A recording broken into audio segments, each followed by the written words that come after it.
Welcome to this week's episode of Being Human. Delighted to say I'm here with Kyle McDowell. He's a former executive, having led tens of thousands of employees across companies such as United Health, the United Health Group, CVS Health, Bank of America.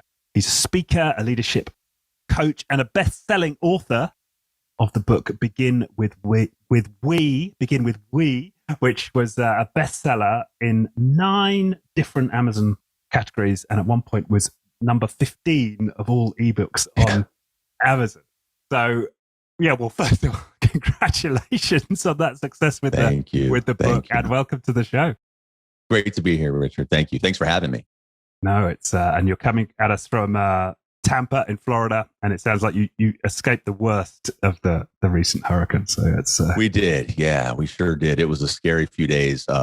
I wish I could say the same for those about an hour and a half south of us. It's pretty devastating what's going on down and continues to go on down there. But yes, we were unscathed here in Tampa, luckily. Yeah, that's good to hear. So should we dive in where all this started? These 10 W's on which the book is based. Give us a bit of the backstory. Sure. So the 10 W's, I guess for some intro context, the 10 W's are essentially guiding principles. They were created as a means to rally a team around a common set of beliefs. Because in most organizations, as you know, Richard, mission statements, value statements, purpose statements, they're all very, very important. But what I have found throughout my career is that rarely do they connect with the frontline individual or, the common team member. Executives can speak highly and wax poetically about mission statements, but how it connects to the frontline person who is interacting with customers every day, who is driving the company or is the face of the company in many ways, I think it's safe to say that they have a hard time connecting with those lofty mission statements. I know I did. So I had an opportunity to take the reins of an organization. This was back in 2016, where I was warned that there was a cultural kind of gap, and there was an opportunity to turn that organization around in terms of the culture and how they interact with one another, how they serve the clients, but most importantly, how they viewed themselves as a team. So when I took the role, I wanted to capitalize on something I had always told myself the previous 20 plus years, that if I was ever given the opportunity to lead an organization in a way that I wanted to be led, but was never led, with just complete authenticity and transparency, warts and all, I was going to do it. And when I landed this role at a company called Maximus, as you mentioned, where I was really fortunate enough to lead about 15,000 employees across 11 locations, responsible for a $5 billion program. I knew that there was an opportunity to do just that, lead in a way that I had not been exposed to previously. So the night before I was to meet with the top 50 leaders of that organization in Lawrence, Kansas, I'd been on board with the firm maybe 2 months at this point, but it was the first time ever in front of the entire leadership group at one time. So it was the night before, and I was in my hotel room, and I had no idea what I was going to say. And it was a real gut check moment for me. I knew I wanted to be direct. I knew I wanted to be clear. And I knew, most importantly, I knew what I wanted the team to hold me accountable to and for. So I started just kind of scribbling on my laptop, and a few hours later, literally around 3 a.m., I finished. And without any pre-planning or notion of what was going to come out, I was left with 10 sentences. And each of those sentences, coincidentally, without intention, again, started with the word we. So I rolled through each of those principles, and I'm not all that creative, so I coined them the 10 we's. And we'll jump in. Hopefully we can jump into each of those we's. But I finished that evening, I guess early that morning, and said, told myself, these will be the guiding principles that govern how we treat each other behind the curtain. And then secondarily, how we treat those we serve, because I am absolutely adamant. If we are high functioning, take care of each other behind the scenes, we are so much better positioned for success externally. So the next morning, I took the stage and shared these principles. And by the way, I should note the entire presentation was in black and white. because I felt that was a very kind of poetic way to say, these will be our rules of the road. These things are not negotiable, because again, you must hold me accountable to these. I expect you to, because I certainly will hold you accountable as well. And I have to say, of the 40 or 50 people in the room, maybe half nodded with some encouraging responses.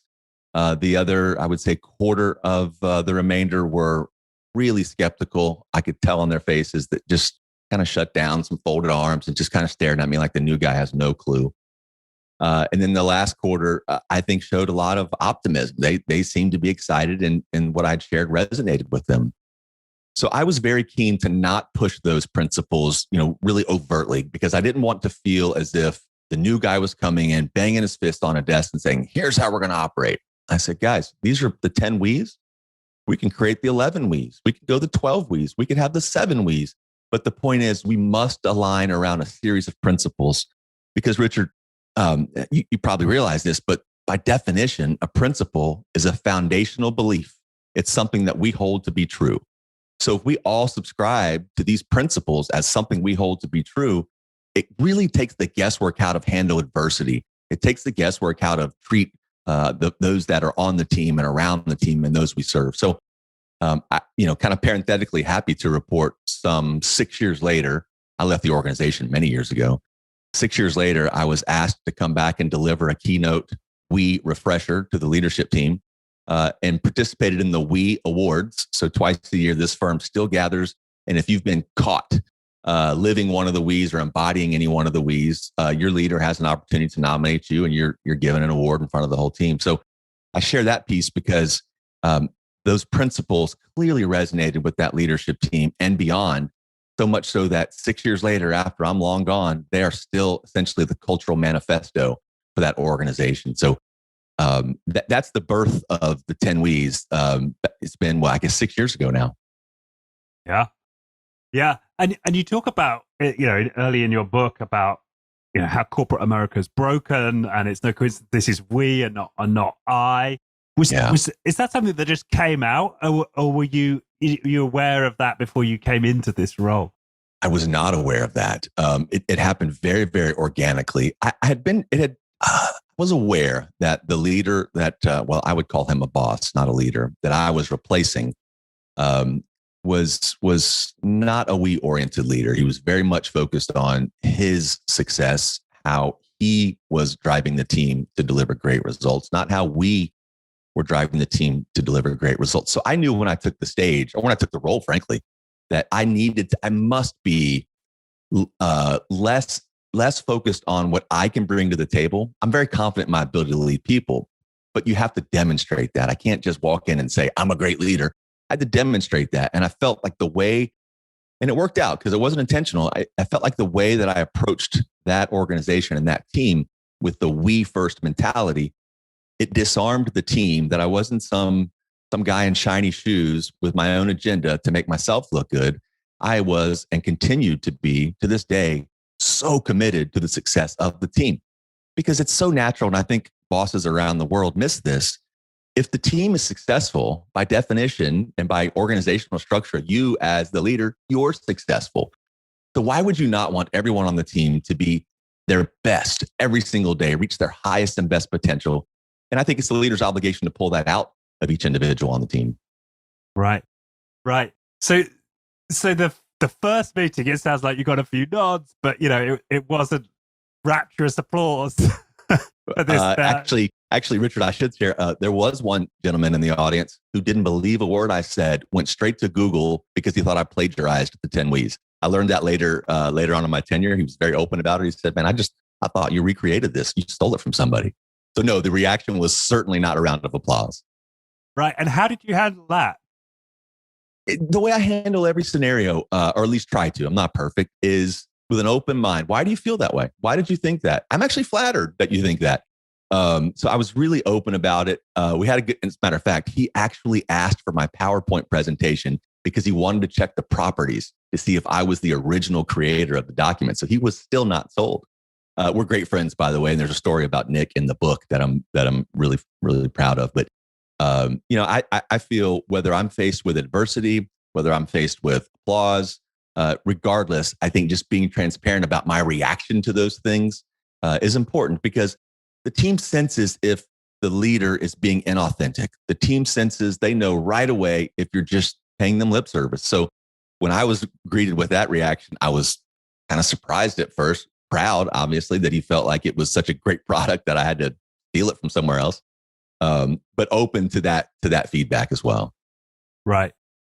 And how did you then? So you laid these out, and well, maybe this is the point to talk about, maybe not all 10 of them, but some of the most important ones that you started to focus on initially, and how you started to get traction in terms of people adopting them. Yeah, sure.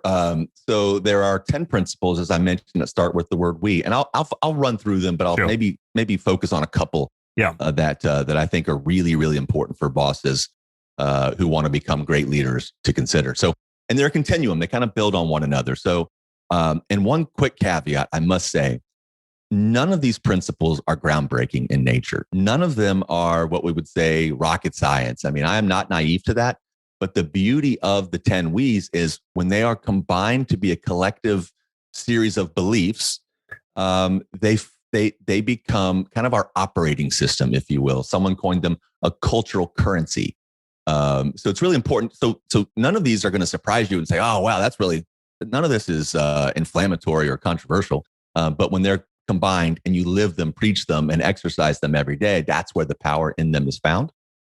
So the first one is a great example of not groundbreaking, but it's a little bit easier if you go a little bit deeper. And the first one is we do the right thing always. Because I felt like no matter what happens, whatever came out of me as I was crafting these, or whatever interactions or scenarios we face as a team, we must be grounded in, we will do the right thing. We could argue about what the right thing is, and we should disagree. If you feel one way, Richard, and I feel another way about what the right thing is, we should be very clear. So I always encourage the team to focus the right thing through three lenses. Is it right for the company?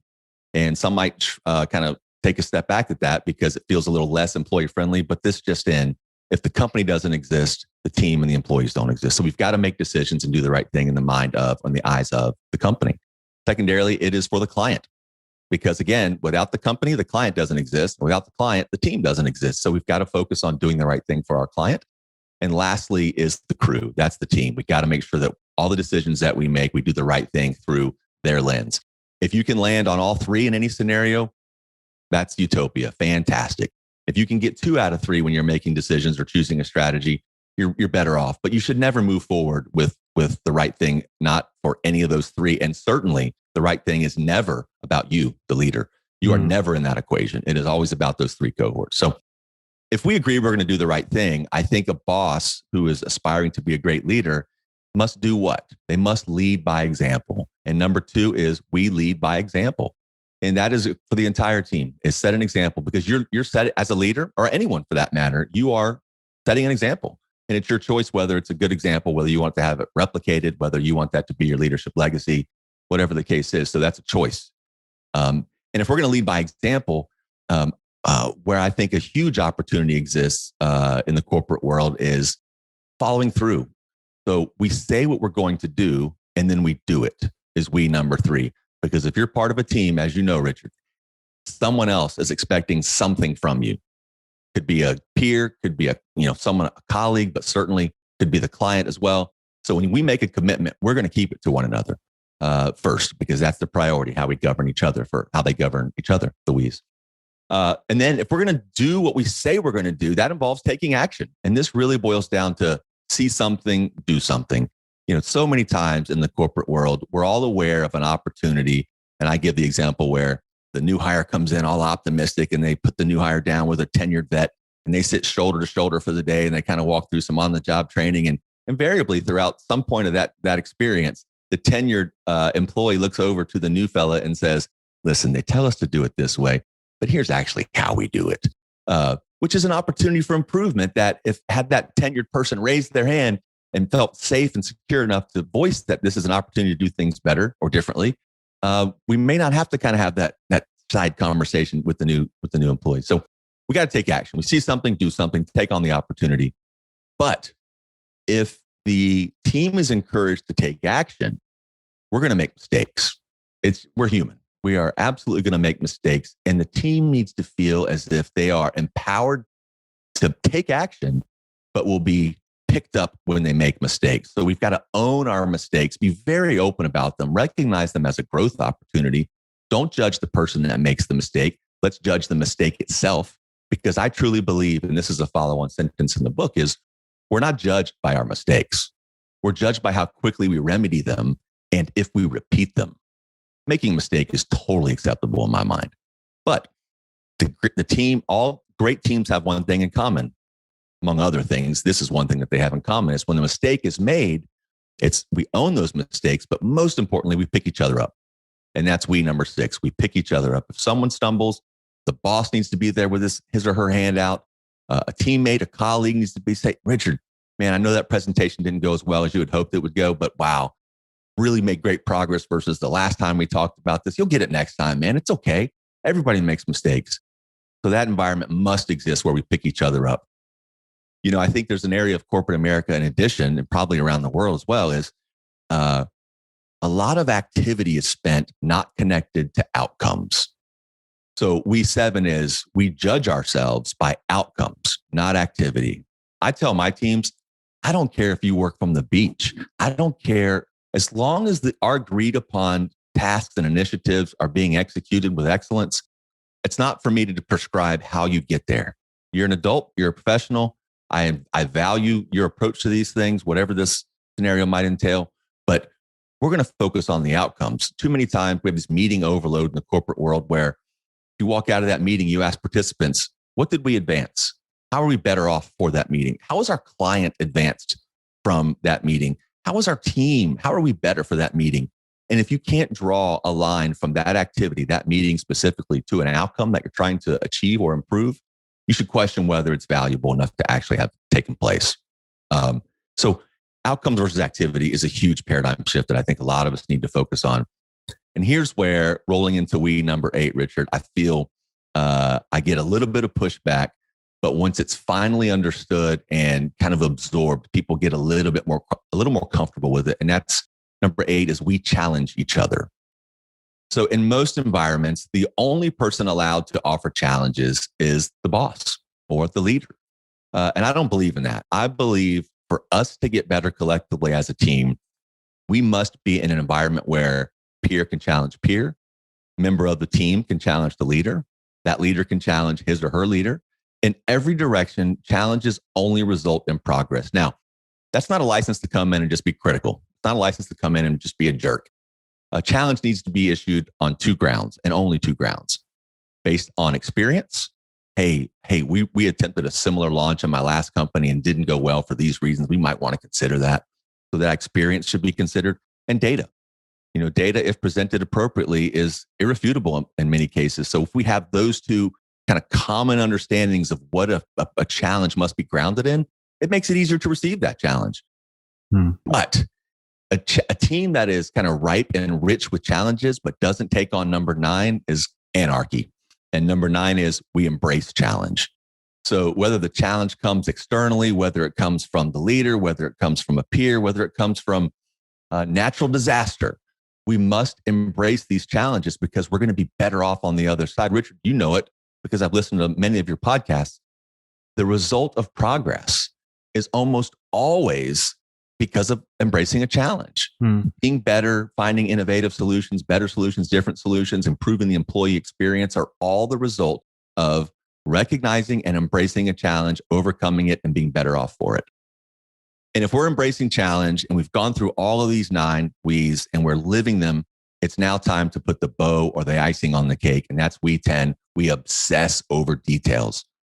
I think details are really indicative of the care that you put into your brand, but more importantly, obsessing over details sends the message to your customers and your clients and those that you serve that we really care about the product we're giving you. And we're going to obsess over how great that product is on your behalf because we don't accept anything other than excellence on this team. That's the 10 W's, my man. All right. Great. Thank you. And yeah, so I'm really curious then. So you've laid these out in the story. You get this mixed response initially. Yeah. where do you go from there? Like, how do you start to implement these? Because there are so many examples in corporate world of people creating something like this, and they become a poster on the wall, and they never really have an impact. Well said. Well said. And I was adamant the 10 We's were not going to be words on a wall, but I was more focused on not having the 10 We's be a top-down initiative that the new guy says, you must live these or else. So I was really very overt to say, guys, I didn't commission any signage. I didn't commission t-shirts. I didn't commission anything. But what happened was so fascinating as I started to notice the We's were kind of proliferating on their own. I would visit any one of our locations, and I started to see signage that I never requested. I started to see, I have an acrylic puzzle where someone made a puzzle piece for each of the 10 We's. We started wearing these bracelets that 6 years later, I'm still wearing. We do the right thing is this one.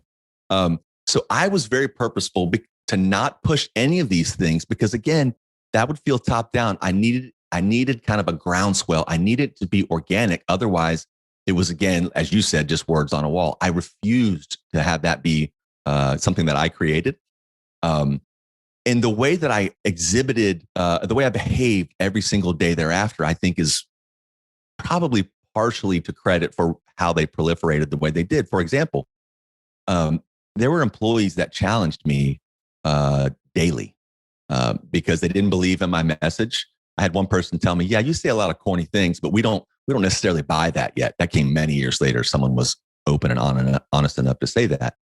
But I had a choice, and I had to, that moment between stimulus and response became very important to me. So when I was faced with a challenge, had I flown off the handle, banged my fist against the desk, raised my voice, and behaved like a classic boss would behave, I'm a hypocrite. Because I can't get on stage and evangelize how important it is to embrace challenge. But the first time I'm presented a challenge, I go, no, I'm the boss. You must do that. That's inauthentic, and that's hypocritical. So it was important for me to live these principles. And I'll tell you, over time, what came really fascinating to watch, and the We Challenge number 8 is a great example of this, is how they became part of our daily vernacular. The We's did. I wouldn't go literally a day, where I wouldn't hear one colleague challenge another colleague, but use the we as the premise to that challenge. So, hey, Richard, listen, we challenge each other, right? Which immediately puts the person on the receiving end of the challenge. It disarms them. It's like, oh yeah, I'm about to hear something I may not agree with, but we've all agreed to these beliefs. We all agree that these are our foundation. These are our truths. So I should listen to this. Because they know the challenge that's coming is not personal, and they know they are obligated to embrace that challenge. So that became part of our daily vernacular, and I evangelized it every opportunity I got, and it was important for me to live it. And it worked. It paid off. Right. Yeah. I mean, that's an extraordinary indicator. Right? If you've got people using it in common, parlance, as you say, a cultural currency where it's being slipped into all of all of the conversations, that's truly embedded, right? Yeah, right. And it's not, well, and that's the challenge with the mission statement, right? Or a purpose statement for an organization, especially in bigger organizations. I would challenge anyone to walk through the lobby of any of these big organizations and ask them, hey, what's your mission statement? Nobody knows. And admittedly, my teams, if I ask them on the spot, run through all 10 We's, they may not be able to do that, but they live them every day and they're familiar with them and they're practical and applicable to their daily lives. Whereas, there's a company in the US that has a mission statement that is helping people on their path to better health, which is a beautiful goal. I mean, of course, no one would not say that's a fantastic goal. But if I'm an entry-level employee or even a mid-level manager, what does that mean? How am I performing in a way and serving those that our company serves that reminds me or compels me to help people on their path to better health? It's a great goal, but I feel like it's not necessarily actionable and hard to relate to those that are kind of on the front lines to the mid-level of the organization. Yeah, that's interesting. And I've definitely been in lots of organizations where, let's say it's purpose or mission, that the senior executives are really connected to it. But you get down a few levels and it's just never talked about, right? That's right. That's right. And that's a shame. That's a real shame, I think. And you were finding that these we's were percolating down to the most junior levels? The absolute most junior of levels. So this was an organization of about 15,000 people, and 13 to 14,000 of them are what we would call entry level. It was a call center environment. And when I would visit the sites, the frontline folks I would walk through the halls, and we would have focus groups, and I would ask the team, how are things going? And, just be there for questions. But as I would walk through, I'd get stopped and say, hey, Kyle, look at this. And they'd show me their We Award sitting on their desk. So T-shirts everywhere. So yeah, they resonated with the team, but they also, I think, created an environment where even the lowest on the organizational totem pole felt compelled or obligated or at least allowed to have a voice. And big organizations, as I'm sure you know, is those that have the best advice or input for innovative ideas or changes or how to wow a customer are not usually the C-suite. It's those that are closest to the work. So in many organizations, those closest to the work aren't afforded the opportunity to talk about it and share what they think to help make us better. So I'm just adamant we've got to allow that communication channel to be wide open and flow freely. So it sounds like so one of the things in terms of, because this is what's fascinating to me, how did you achieve that, right? What so many companies fail to do is they do this, this honorable work to create values and mission statements or whatever it might be, but there's never a flow through the organization. And you started to dropping it. Well, first of all, you purposely didn't make it top down. So That's right. That was something you didn't do. That's right. But what you did do, you started to reference these yourself every time you spoke to people in meetings. Was that something you took on consciously? 100% conscious about it. And again, the best way I felt like I could embody the principles and make them, our kind of manifesto of sorts was to live them. And when I was living them, I wasn't shy about saying it. So if someone would present me with a challenge, my reaction would be, hey, wow, we embrace challenge and that's a good one. So, and then I would jump right back into it. And what really I think becomes a beautiful outcome of this is when, it's easy when times are good to say we subscribe to these principles. It's easy to say, of course we do the right thing. And yeah, I want to lead by example. But what I found was in times of trouble or adversity or challenges, whether external or coming from on higher up within the organization, it makes our decision making and how we react to those opportunities and scenarios much more efficient because we're aligned on we're doing the right thing. We're going to lead by example. We're aligned on these things. I'm the kind of guy anyway in general, and sometimes it gets me in trouble. I am almost always wide open to share what I'm thinking, and I tell the team, you may not agree with what I'm saying, and that's quite all right. As a matter of fact, if you disagree with me, we should have a conversation about it because I might be missing something and you are a lot closer to a lot of these things than I am. So I like to be very transparent in what I know versus what I don't know. Because by the way, this just in, your team, they already know what you're not good at. They already know what you don't know because you've shown them time and time again. So anything other than being open and transparent about that, again, is inauthentic. And I think the team recognizes that and they lack trust if you behave that way. Right. So you're dropping these into. So first of all, you're living them. You're also demonstrating that you're living, but by telling people, okay, I'm using this principle right now as I'm doing whatever it is you might be doing. Is there anything else that you're doing to encourage this embedding and percolating into the culture? Just supporting it. It was when I realized the groundswell was happening, this momentum was gathering. Admittedly, there was a bit of apprehension on my part, like, wow, is this really kind of expanding and growing the way that it is? Or am I being, there was probably, admittedly, for at least a year, I wasn't convinced that I wasn't being pandered to as the new guy. And the team, my direct reports, they know, and they would second this and vouch for me that I would ask them directly, like, you guys really buying it? The reaction was so strong after several months that I'm like, are you guys really buying into this? Or are you guys just pandering? And that came full circle. As I started to write the book, I reached out to many of those colleagues from years past to ask them about the impact the We's had on them from their leadership journey all the way to their family lives and how they interact with those that they love, friends and family. And one woman, Lori, who I have a tremendous amount of respect for, she was very clear to say, I know you thought we were full of shit for years and that we didn't believe these things. But here I am encouraging you to write this damn book. You got to get this book out, get this message out. So, that was very humbling and heartwarming. So just being supportive as it grew and as the momentum grew and not taking credit for it. I never said, these are my principles. These were always our principles. And it came to a point in most emails, I shouldn't say most, in many emails, people would capitalize both the W and the E in we, because that's how I presented the we's with capital W, capital E. The book is capital W, capital E. So I started seeing it in emails as well. So what would I do? I'd reply with capital W, capital E as well. And it just became part of our nomenclature.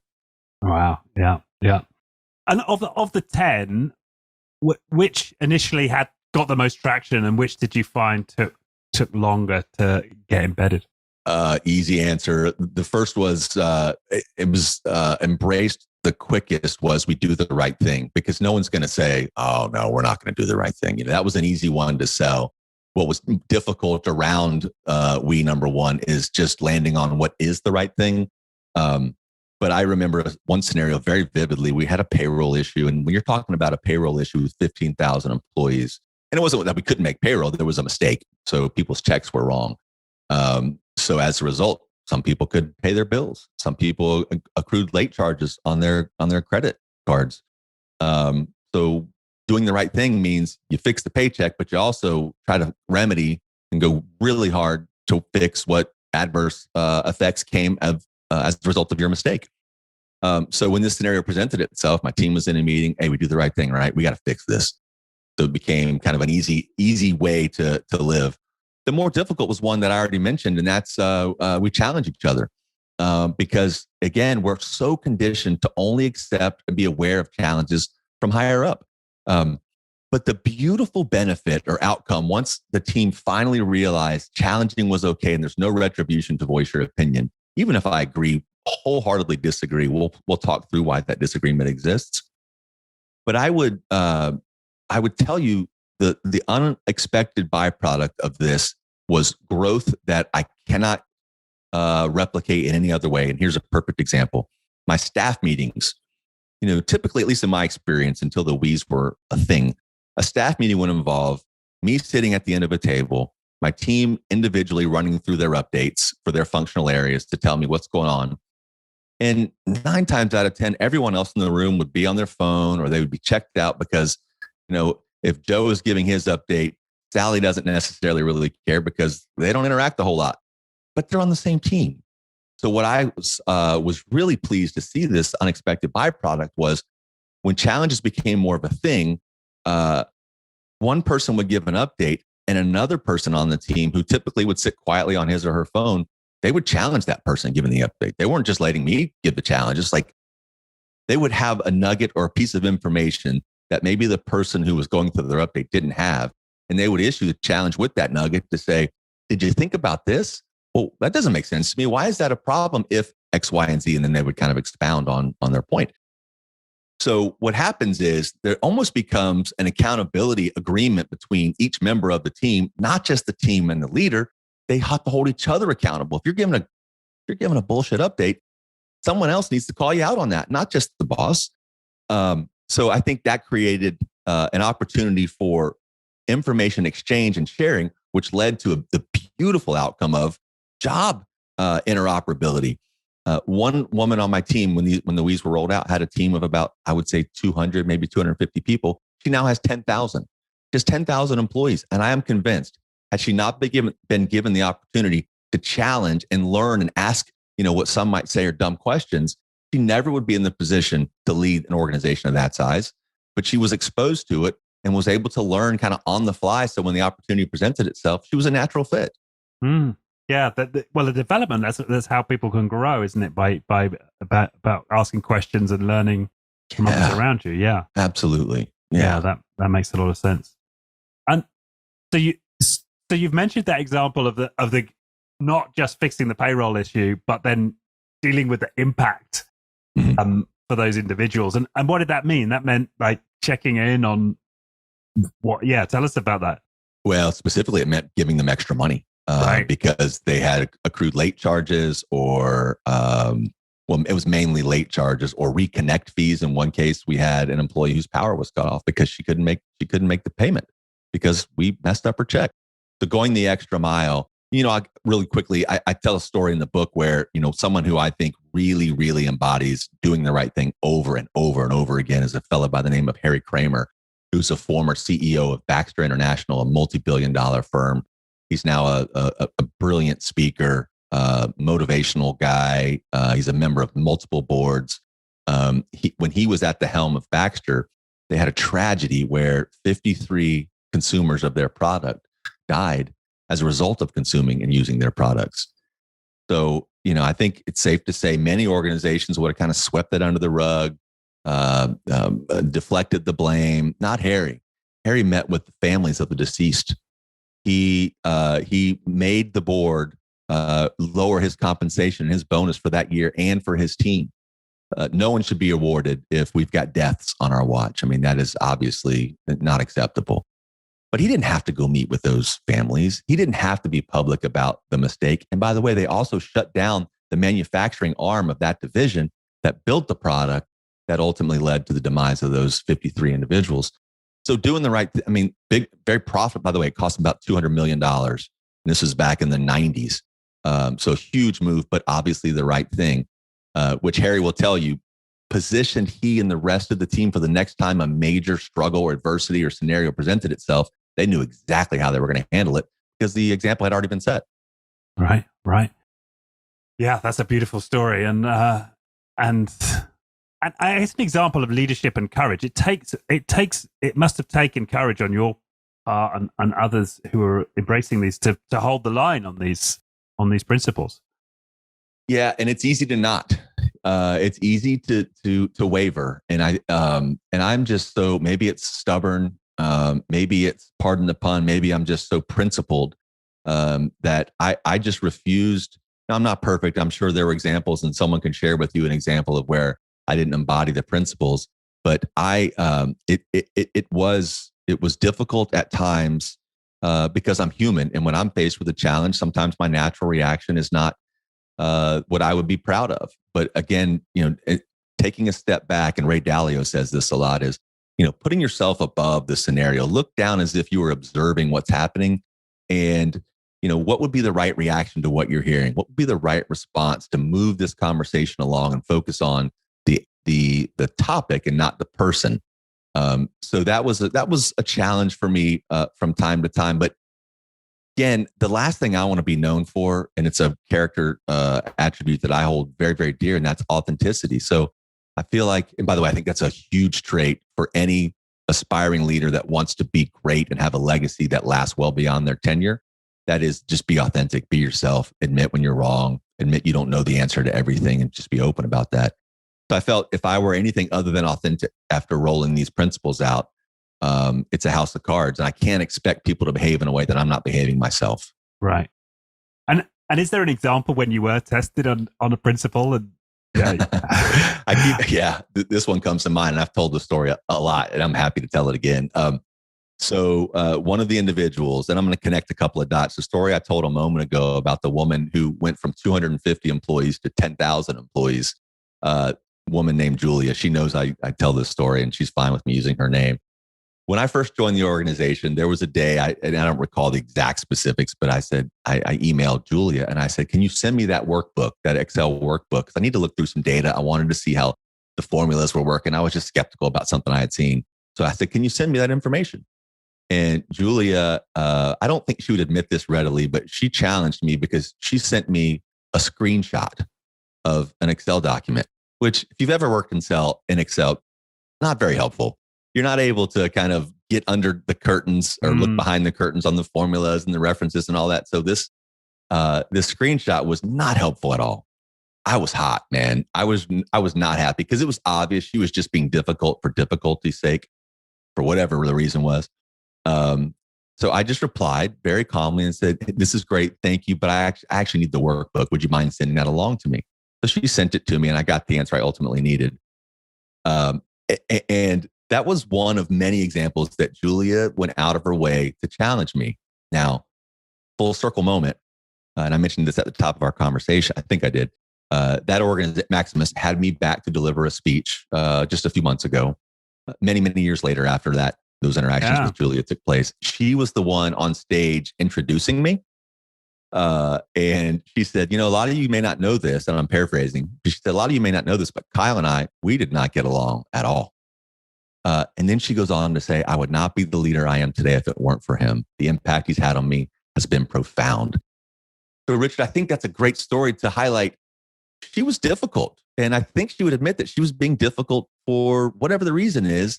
And had I reacted, the temperature in our relationship would have risen. And I would have been a hypocrite because I'm evangelizing these principles and not living them. But I stayed steady, man. I was I would not allow her, or anyone for that matter, to challenge me in a way that elicited a reaction that I wouldn't be proud of. And that's a filter I often use. Like if my behavior from this scenario were to be put in the press, would I be proud of it?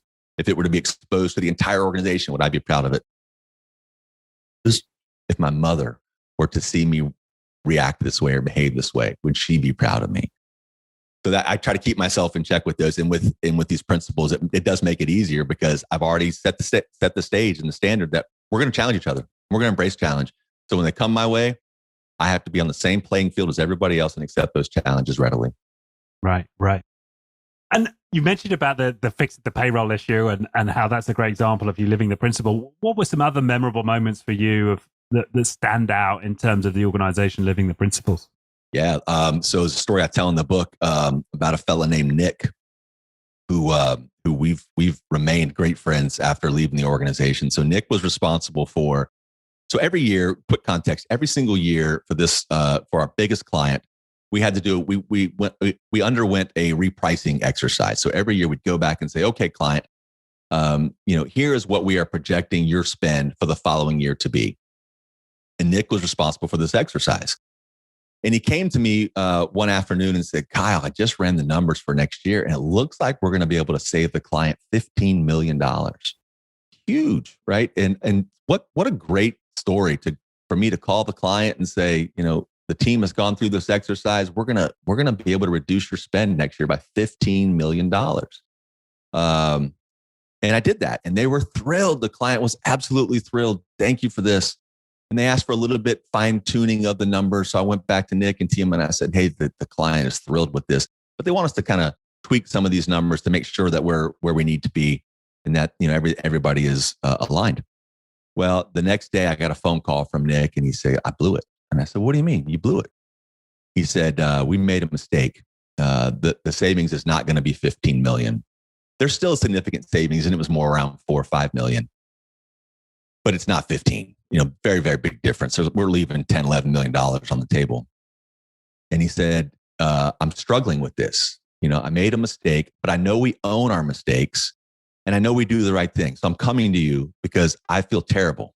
And I said to him, Nick, you're the guy. You are the right guy for this. You made a mistake, but more importantly, you came to me.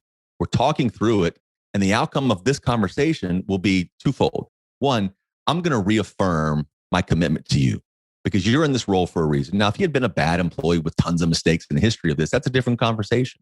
But Nick was the guy who had proven himself, and he made a mistake.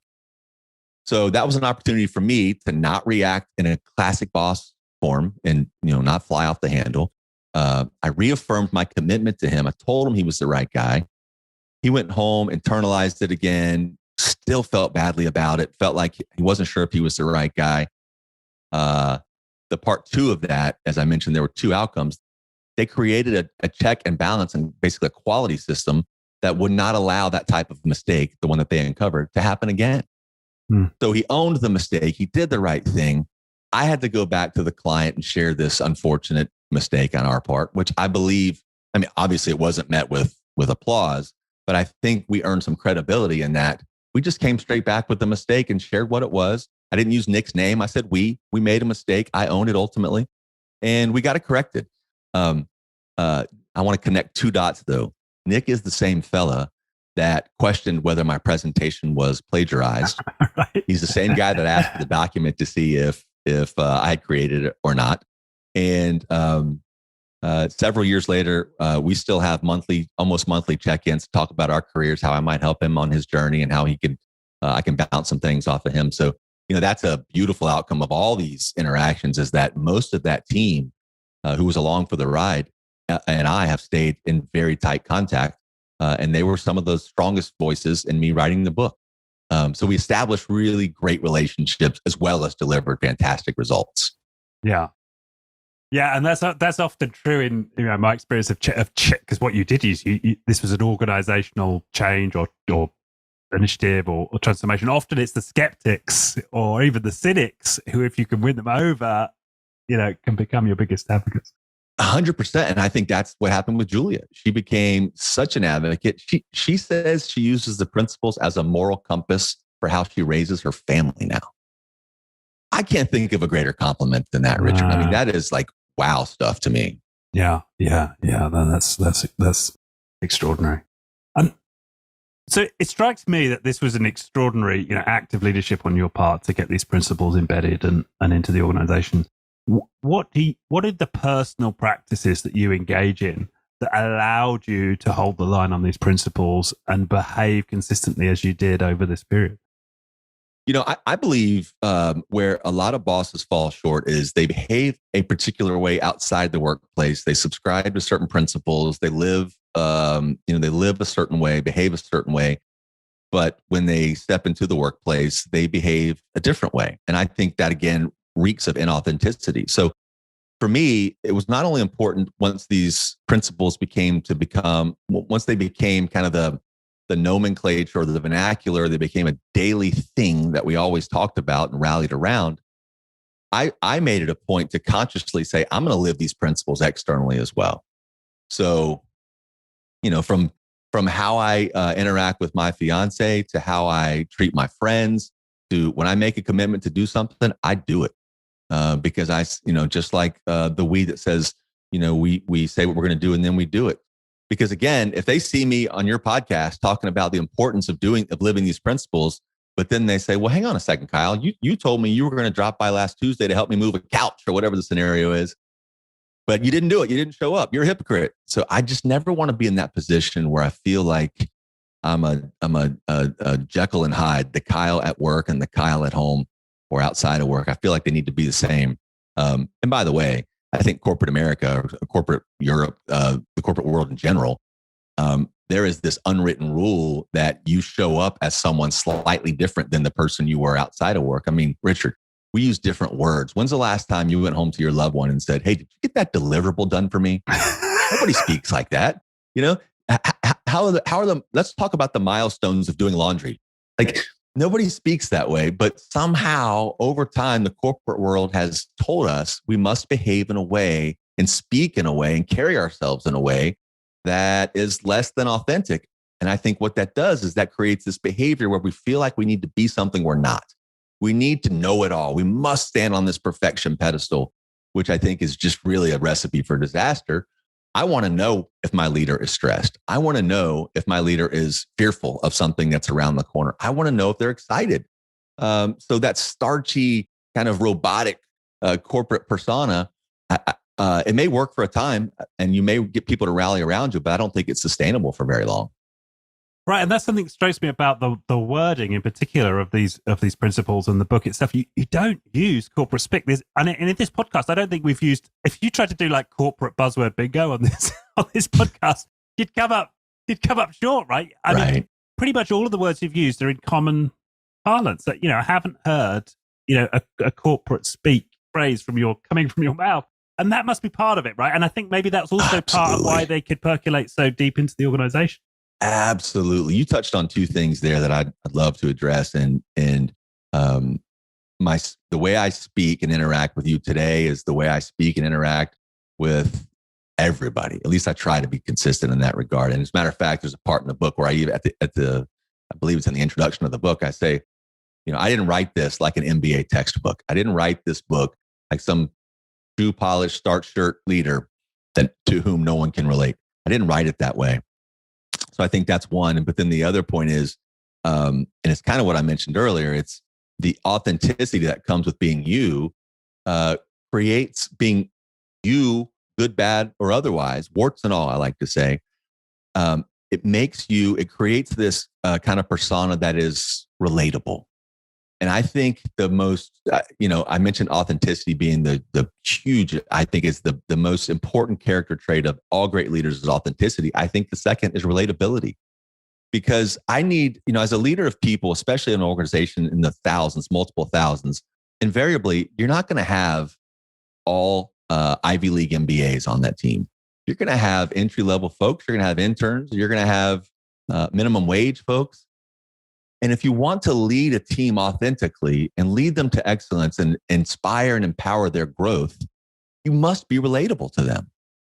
I can't walk into a call center, for example, with 1,000 employees in the building, many of them not making a ton over minimum wage, in a starched shirt, shiny shoes, gold cufflinks, because that's not relatable. No one in that facility is dressed like that. No one is, walking around with their hair slicked back and looking like, they just walked off of Wall Street. And if I did that, no one is going to want to interact with me. I'm not relatable. So I think authenticity, leaning into relatability are just two huge components. When combined, equal trust. So if I'm authentic and I'm relatable, that sends the message that I'm trustworthy as well. You may not like what I'm saying, but you will trust that what I'm saying is really how I feel and it's authentic. Right. I think that's a really important point. The second part, especially, I mean, you hear a lot of people talking about authenticity, and it's always become, a bit of a, certainly a trend right now in sort of management circles. Right, cliche. But the relatability people very, very rarely talk about, like the specifics of language, dress, and relating to people across the organization. I don't hear people talk about that a lot, but that's such an important point, isn't it? Because we do judge on appearance. Yeah. We do, seek to put people in a category, and that does affect how we're going to express ourselves around people. Absolutely. Now, I am not encouraging, if you're someone who loves to wear gold cufflinks, you love to have your shoes shine, you love that starchy shirt, wear those things. Speak in the way that is authentic to you. Because over time, so for me, for example, if I were to show up that way every day, and it's less about physical appearance, but more about behavior. If I were to show up and behave like that persona, it's not me naturally, first of all. So invariably over time, I'm going to expose the real me. The little more laid back guy, the guy that speaks kind of plain spoken, love wearing my jeans and t-shirts. I will be exposed for being inauthentic in those previous instances when I showed up starchy. And the team will say, it leaves the team a little confused. Like, wait a second, he was so relatable yesterday, but today he's dressed up in this garb and he looks, he's speaking differently. I think that is a recipe for disaster and leads to a fracture in that trust equation. I mentioned the authenticity and relatability equaling trust. So I pride myself on being able to interact with the C-suite in the boardroom, as well as the entry-level employee and everywhere in between. It comes naturally for me because I started my career in a cubicle with a headset on. I was that individual. I was the minimum wage earner for a long, long time. Didn't know where how my next bill was going to be paid. So I can relate to those scenarios where someone is not necessarily as well-to-do or further along in their career journey or leadership journey. And I think that just inspires authenticity among those around you when they see that. I hadn't realized that was part of your story. So you did you leave school and then got your education later? How did that work? Yeah. So funny story. I started my career in corporate America at the age of 18. I was 2 months out of high school, but I interviewed when I was still 17.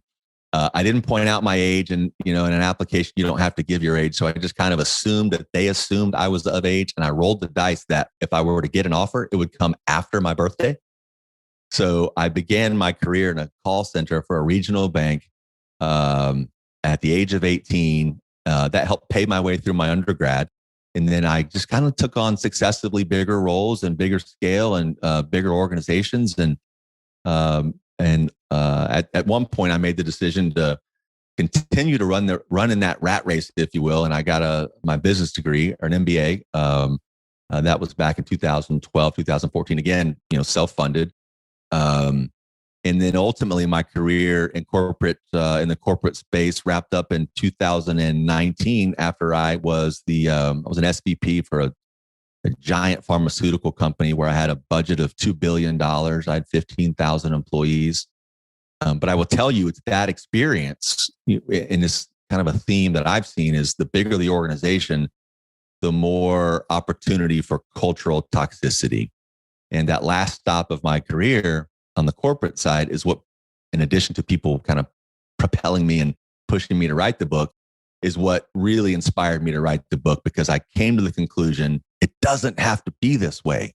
Don't have to live and operate in this environment where you question everything everyone says. What's the motive behind it? You don't have to be in an environment where you question, the security of your role because you feel like someone could undercut you or sandbag you or whatever the right term is.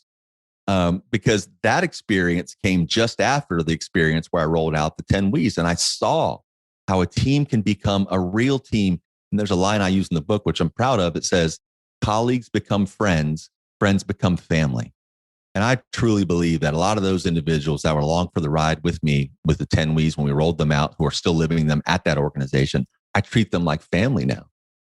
So that's a long-winded way of saying I funded my own way through undergrad, through my MBA, took on bigger and bigger roles, and then just found myself kind of at the end of that journey saying, there's got to be more because I've seen it, I've lived it, and I've got a group of people who would run through a wall for me. And I know that because I would run through a wall for them. And if I juxtapose that with my experience at the very last engagement I had with the pharmaceutical firm, I just knew that it's now become my mission, by the way. It is my purpose on this planet to evangelize these principles, because I believe a life spent doing the one thing that we do more than anything else at work, to go through that an entire existence, dreading going into that environment, having fear for that environment, being apathetic about that environment, is a life wasted. And it doesn't have to be that way. I'm not naive. It's called work. It's not called fun. So we're not going to spring out of bed every morning and run to work with a smile and, as if it's Disneyland. That's not reality. But it doesn't need to be, and it shouldn't be a place where I dread going, don't like the interactions that I have with those around me, don't trust the people around me, and it doesn't empower me and inspire me to be my best. I don't think it has to be that way. No, and that's really coming through your message here. It's like we can have work be naturalistic, much more like how we experience life, with our friends, with our family. Why does it have to become this sort of bullshit environment with these crazy facades and the gameplay? I think that's what's coming through to me. It just doesn't have to be that. Right? It can be something simpler and more naturalistic. Yeah. And if we're prepared to take those leadership stands, which you took, and build that kind of work environment. That's right. But you've got to be overt. You've got to be direct. And you got to be transparent. Because otherwise, so I look at it this way. On my leadership journey, regardless if I was leading a team of 5 or a team of 5,000 or 15,000, the most important element of my job as a leader is the people. And that's creating an environment that allows them to be their best, knocking down roadblocks or hurdles that are not allowing them to be their best, empowering and inspiring them, trying to get them in a position where they find fulfillment and passion for their work. And if they don't, it's my obligation to help them find a role that does. I talk about this a lot where, there's this double-edged sword of being a great performer where oftentimes you are held back from other opportunities because you're so valuable to that team. No good deed goes unpunished, right? So if you're great on the team, boy, the boss typically tries to kind of shelter you from other opportunities. I think that's garbage. I think it's my obligation. If Julia on my team is really kicking ass, it's my obligation to give her and help her put herself in an opportunity to do more, take on more, earn more, and have a greater impact. So being overt about it, I think is really important. And then emphasizing to the team over and over again, I'm only in this chair to help you. I'm not in this chair to tell you what to do, to catch you doing something wrong. I'm in this chair to help you be your best. Now you own some of that. You have to help me help you. But I think once that connection is made, boy, the results, they come much more easily and they're usually much better. Yeah. Yeah. That being over the signaling of it. Because when you're in that position of authority, everybody's looking, scanning for those signals all the time. And if you're constantly putting out signals like, this is what I expect, this is what the right thing to do is, this is the principle, well as demonstrating it, as well as getting on with the work you've got to do, right? Living it. Yeah. Well said. Yeah. No, that's really coming through. Fantastic. Well, we've done an hour now. Is there anything that we've, missed? Any, story that you'd like to share that speaks to these principles? Or? I think we've covered a lot of ground. I would just try to inspire your audience in the following way. We can wait for some grand cultural transformation initiative from some vague apparition that is usually referred to as management or leadership. I heard that a lot. Like, we got to check with management on this front. We've got to engage leadership. Well, those aren't real people. We need to engage a person. We need to ask a question of this person. Do not wait for that apparition, whoever they are, whoever management or leadership is. Don't wait for them to give you some shiny new cultural transformation initiative. Don't wait for them to set a box on your desk that says, here's our new culture. If you're in a position of leadership, and that doesn't necessarily mean you have a team of direct reports. There are lots of great leaders around the corporate world that have one or even no direct reports. But if you're a leader of ideas, if you're a leader of people, either way, don't wait. Somebody must make the change. Someone has to step up and say, this is how we're going to operate. This is how I'm going to treat you. This is how you're going to treat me. All this to say, take initiative. If you see an opportunity, take the action, but live it every single day, because consistency is your friend. If you are the one to lead a change, the result is a life, certainly a career, but a life more extreme to say, fulfilled. Having passion for what you do, because by the way, I care a ton about results. I love delivering great results for our company, for our shareholders. But I feel if I focus all of my waking energy on developing the team, those results are just simply a byproduct of the team and the engagement that we have and the connection that we have. So don't wait. Forge that connection with your team. Let them know that you're in it for them, but demonstrate it. You have to, as you said, you have to live it every single day. And when you err, own it. Just say, I made a mistake, and that's my bad. Let's move on. And then do the same for them when they stumble as well. So take the initiative. You have the opportunity to drive the change. And most importantly, you have the opportunity to be the boss that you wish you had. So take that opportunity. Don't wait for it. That's I guess I would make that my parting words. Awesome. Well, thank you. Yeah. Very inspiring, Kyle. Really energized by this conversation. These are great stories. Let's build we cultures, right? Let's do it, man. Let's do it. Let's spread the word. I really think, like I said, it's my mission, and I believe it's my purpose on the planet, because the fulfillment and the connections that I have found through these very simple principles is so profound. I can't imagine not living with them now. Touche. Okay. Well, thanks once again. We'll put a link to the book. You have a website as well? I do. Yeah. You can hit the website at KyleMcDowellInc.com, and likewise, all of my socials at Kyle McDowell Inc. Okay. Got it. Fantastic. Well, thanks once again. Can't wait to get this out there and in this inspiring message, reach as many people as we can. My pleasure. It's great to meet you. Right. Great to be with you today. Thank you.